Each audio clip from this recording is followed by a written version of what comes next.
interferem nessas relações Renato, judiciais. olha só, olha que interessante. Se a gente for levar isso para uma pergunta, uso capião, qual o interesse do Estado? Qual seria a resposta, né? A resposta acho que seria o quê? Teríamos aí dois olhares diferentes, né?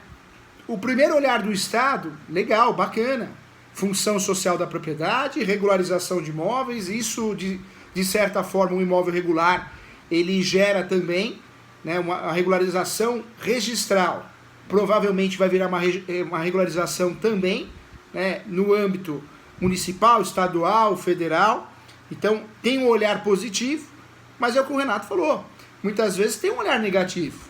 E qual que é esse olhar negativo? Será que é área pública? Opa! Será que tem tributos a serem recolhidos, no caso do inventário?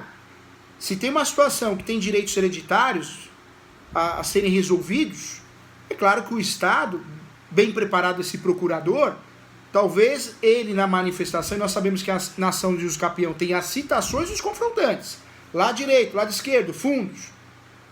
Em alguns estados o vizinho da frente, muito esquisito, muito estranho, né?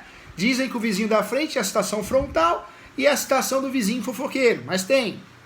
Agora, manifestação no uso capião, MP, Ministério Público, União, Estado e Município.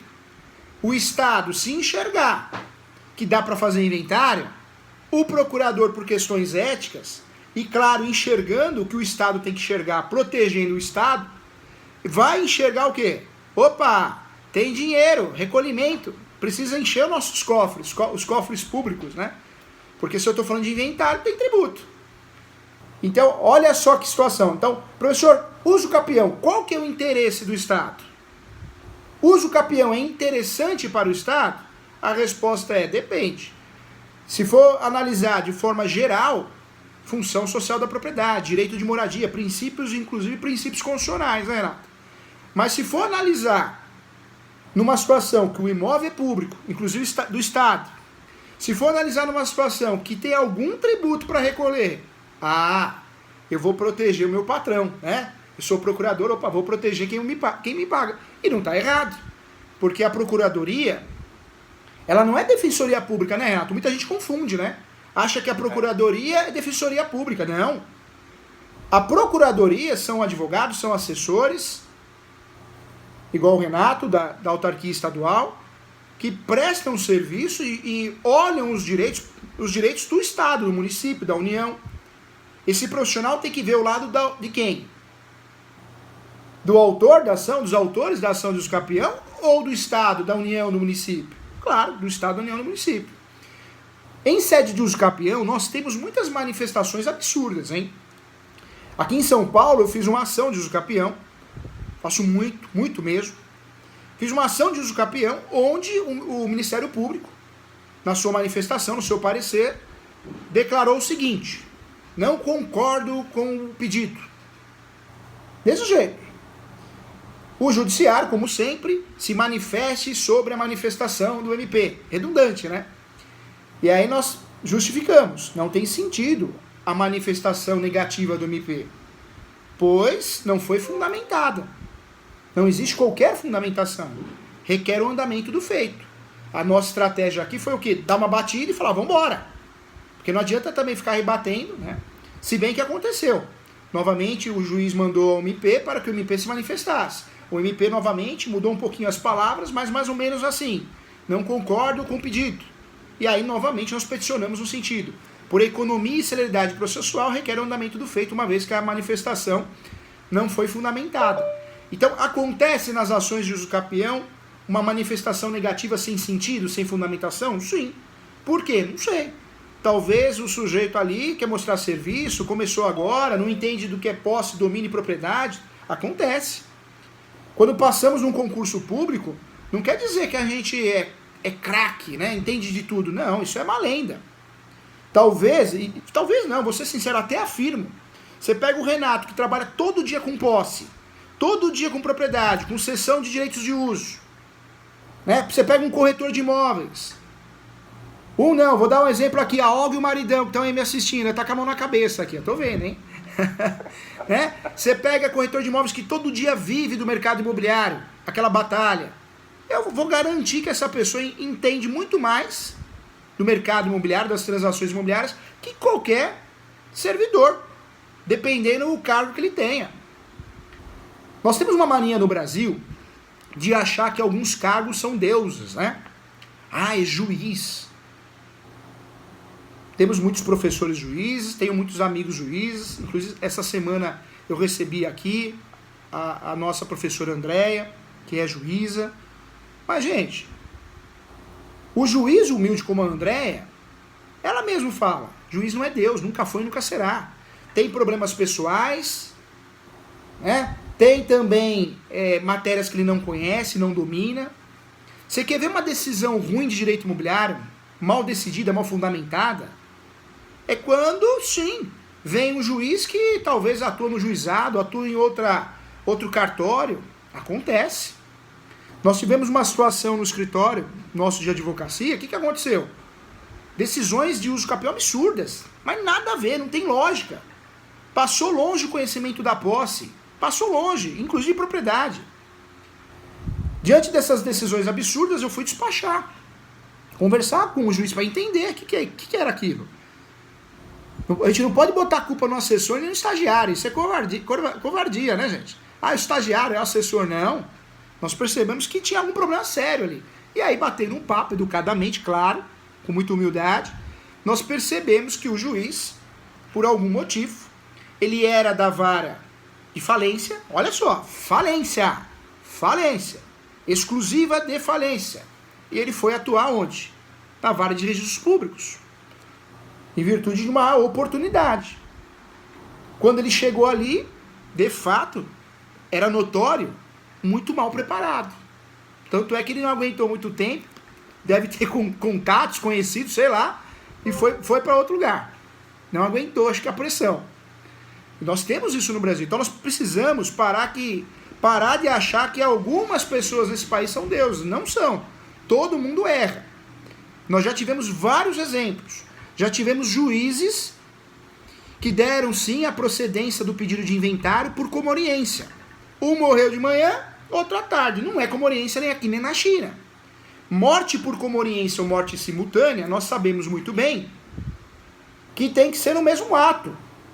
Um desastre de carro, navio, avião, isso é morte por comoriência ou morte simultânea. É uma situação que o direito civil permite, conforme doutrina e jurisprudência, fazer um inventário só. Eu faço, se for no cartório, uma escritura pública. Eu faço, se for no judiciário, uma ação de inventário. Porque eu não sei quem morreu primeiro. É impossível de descobrir. Então eu faço um inventário só para resolver a situação. E a vida seguir. Eu consegui regularizar os bens. Resolver a questão do patrimônio dos falecidos. Então, olha como o judiciário erra também. O que aconteceu? O juiz, claro, não vamos falar nome aqui, deu procedente e mandou expedir o formal de partilha. Um absurdo, não tem lógica. No Brasil, os cartórios, muita gente reclama de cartório, claro que tem cartório que faz bobagem também, mas normalmente o cartório é mais preparado. O escrevente oficial do cartório de imóveis percebeu o erro absurdo. E claro, o requerimento de registro do formal de partilha foi negado. Foi negado por quê? Porque tinha um erro absurdo. Um inventário que foi feito judicial, foi expedido um formal de partilha que não deveria ter sido elaborado. Porque existe um erro material ali, de conceito material e processual. Um baita vício, vários vícios. E aí muita gente fala, cartório não... Eu fico louco da vida quando eu escuto de um advogado, de um corretor de imóveis. Mas fico louco da vida. Quando ele vira para mim e fala, mas não pode desrespeitar a ordem de juiz. Para! Que país que você vive? O Código de Processo Civil, ele deixou o juiz no mesmo lugar que está o autor e o réu. Não existe mais uma superioridade. Existe. É claro que o juiz, com muito respeito, o juiz, a juíza, os magistrados, que devemos respeitar todo mundo como profissional e pessoa, né? Ele tem a função de julgar. Isso é inevitável. Ele tem a função de julgar. Não é o autor, nem o réu, nem os advogados, os patronos. Mas o Código de Processo Civil, de forma certeira, colocou o magistrado, o poder judiciário no lugar que é o correto, não acima das partes. Nunca foi assim. Nunca deveria ter sido assim. Para quem acha que era, né, quem entende que foi. E foi, lá atrás foi, né? Hoje, a situação está como ela deveria ser sempre. Todo mundo no mesmo patamar. Autor, juiz e réu. Não existe mais um lado superior. Você pode perceber hoje, claro que em alguns estados existe magistrados mais conservadores, claro, né? Ou falta de dinheiro também do poder público para mudar. Nós sabemos que para mudar uma sala, vai dinheiro. Você vai mudar a sala do seu escritório, da sua casa. Professor Júlio, quero mudar o sofá da minha casa. Você vai gastar dinheiro. Quero mudar a mesa de reunião do escritório. Você vai gastar dinheiro. E o judiciário, fazendo parte do poder público, muitas vezes não é viável gastar dinheiro, precisa de licitação. Então, as salas de audiência que não foram modificadas, talvez seja por falta de dinheiro, por falta de solicitação, por situações administrativas. Mas hoje, uma sala que você vai, de audiência, e já passou por essa reforma correta prevista no Código de Processo Civil atual, você vai ver que não tem mais o juiz acima. Quem faz audiência sabe o que eu estou falando. O juiz ficava, né, acima das partes. Então, ele ficava num lugar, um patamar mais alto ali, tinha que olhar assim, acabou. O juiz, a gente não tem que ficar mais assim. Se aquele cartório, aquela sala de audiência não passou por uma reforma, talvez por questões administrativas, questões estruturais, questões de conservador mesmo, alguém não autorizou, mas não é o correto. E prova disso eu trago que no Código Civil nós temos o fundamento que a audiência pode ser filmada, independentemente da autorização do juiz. De forma certeira, hein, gente? A parte pode pegar, sem autorização do juiz, ó, filmar a audiência. Vai que ela seja ofendida. Vai que ela sofre um cerceamento de defesa. A prova está aqui. Eu acho que esse parágrafo dentro do Código de Processo Civil, ele é perfeito. Perfeito. E demonstra a realidade nova do judiciário. Temos que ter respeito com as pessoas, com os magistrados, sempre. Né, com todo mundo. Não interessa o cargo. Mas não pode o judiciário, né, como era antes, achar que ele é superior. Não, ele é um julgador, são funções. O árbitro de futebol, ou um árbitro de jogo de vôlei, para quem gosta de outros esportes, seja qual for, ele não é superior aos atletas. Na verdade, ele está ali para fiscalizar. Ele está ali para julgar. É uma função, são funções diferentes.